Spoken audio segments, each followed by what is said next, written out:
Les marchés avec CMC Markets, trading de CFD sur action, Forex et indices. Bonjour, je vous présente aujourd'hui une vidéo d'analyse technique d'AB Science tradable à partir de la plateforme de CMC Markets. On va commencer par une vue plutôt large de AB Science pour voir que les choses sont malheureusement assez claires pour la valeur. La tendance est baissière. Nous sommes en dessous d'une moyenne mobile à 20 séances qui est baissière et donc tant qu'on sera dans cette configuration, la tendance ne peut absolument pas devenir haussière, hein. On sera très vulnérable. Pour que la tendance redevienne haussière, il faudra qu'on se retrouve au-dessus de la M20 qui elle-même serait croissante.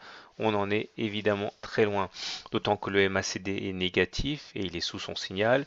Le stochastique est sous son signal également. Seul le momentum, hein, est légèrement positif, mais bon, ça se joue vraiment sur l'épaisseur du trait. Regardons un petit peu ce qui s'est passé récemment. Malheureusement, nous étions confrontés à un gap de continuation. Ici, continuation parce qu'il est intervenu à un moment où la tendance était déjà établie. Il y a eu une baisse, un gap, et donc derrière, la baisse qui s'en est suivie a confirmé l'idée d'un gap de continuation.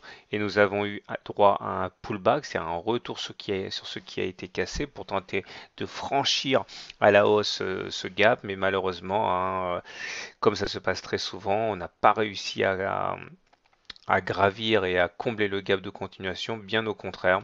On a échoué, on est reparti vers le bas et en plus avec un gap sur la dernière séance, un nouveau gap qui montre la force baissière. Ce n'est pas très encourageant.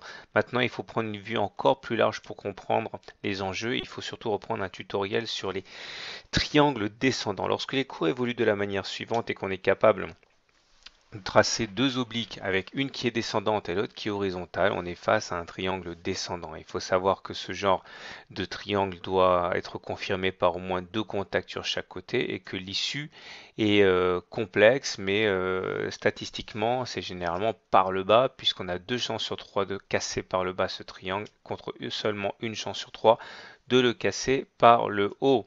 Et lorsque l'on essaie de déterminer des objectifs, il y a plusieurs objectifs plus ou moins difficiles à rallier.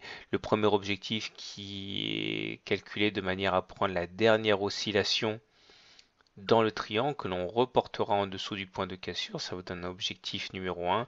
Le deuxième objectif, qui est plus rarement rallié, correspond à la hauteur de la première oscillation complète dans le triangle que l'on reporte en dessous du point de cassure et ça vous donne le deuxième objectif. Alors, donc je reprends mon graphe d'AB Science. Comme vous pouvez le voir, si on contextualise ce qui se passe par rapport au triangle, on voit bien que nous étions à l'intérieur d'un triangle descendant. Ici, bon, ça se joue de manière très ambiguë, hein, puisque ça ressemble presque à un canal, mais ce n'est pas un canal, ça converge bien comme un triangle. Et on voit qu'effectivement, les statistiques ont été respectées avec une sortie par le bas. Et ce à quoi nous avons assisté n'était finalement, hein, la semaine dernière, qu'un pullback, hein, sur la base du triangle, hein.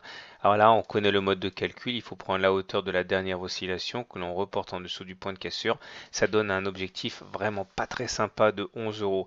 Alors la seule façon d'invalider ce scénario serait de parvenir à réintégrer le triangle. On n'est pas très très loin, il faudrait pour cela être aidé par le CAC, hein, par les indices.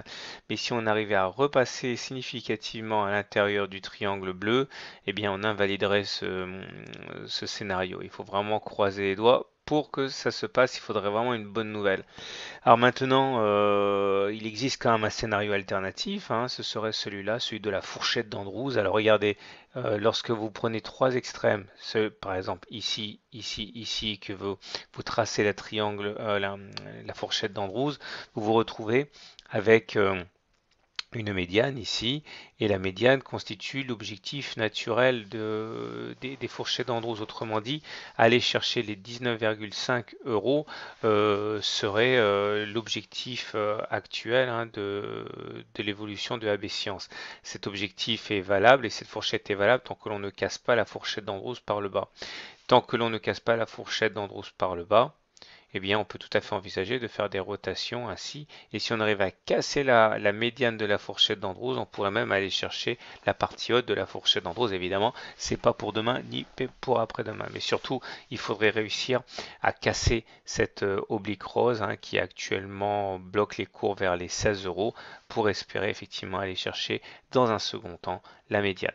Donc pour faire simple, la préférence actuellement statistique est la baisse. Maintenant, si on arrive à casser ce triangle rose, eh bien on s'ouvre la voie vers la médiane. Et si on s'ouvre la médiane, pourquoi pas rêver à une cassure qui nous ouvrirait la voie vers le haut. Mais bon, comme d'habitude, ce seront surtout les fondamentaux qui décideront. Si une bonne nouvelle, une bonne déclaration, une bonne recommandation pouvait arriver, ça pourrait évidemment faire changer les choses et inverser la tendance. Voilà, je vous souhaite une bonne journée, de bons trades et à très bientôt pour une autre analyse technique.